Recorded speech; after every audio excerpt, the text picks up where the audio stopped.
মাত্র কয়েকদিন আগে ইসরায়েল ইরানের ওপর হামলা চালায়। যুদ্ধবিমান, ড্রোন দিয়ে ইরানের সামরিক ঘাঁটিতে বড় বিস্ফোরণ ঘটায়।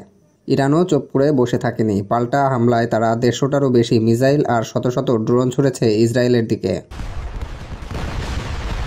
এই পাল্টা হামলায় দুই দেশের বহু মানুষ আহত ও নিহত হয়েছে। সাধারণ মানুষ ভয় আর আতঙ্কে এলাকা ছেড়ে পালাচ্ছে। অনেক এলাকায় বিদ্যুৎ ও ইন্টারনেট বন্ধ হয়ে গেছে।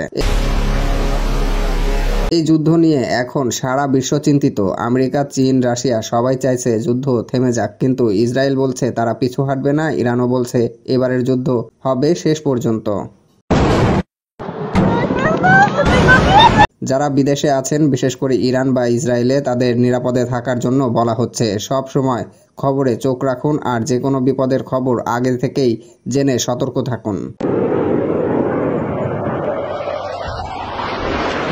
এই যুদ্ধ কি বড় কিছুতে রূপ নিতে যাচ্ছে? আপনার মতামত কমেন্টে জানান। আর এমন আপডেট পেতে সাবস্ক্রাইব করে রাখুন আমাদের চ্যানেলে।